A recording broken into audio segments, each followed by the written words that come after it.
seal näitas ka, et mees, kes läks karpe korjama, kaalus lõpuks kokku 222 kilo vist.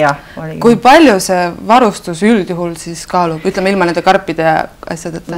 No seal oli nüüd seda küll päris palju, ehk tal oli tehniline varustus, tal oli 2 suurt 15 liitrist ballooni, terast ballooni sellas, kõik need regud ja ülikonnad, et see vast oli mingi 50 kilo jagu oli talle varustuse peale.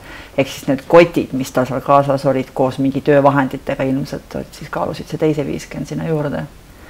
Muidu tava hobisukelduja varustus kaalub raskused, balloon ja regu ütleme koos nii keskmisel naisterahval ütleme siis selline 25-30 kilo. Aga keskmisel meesterahval?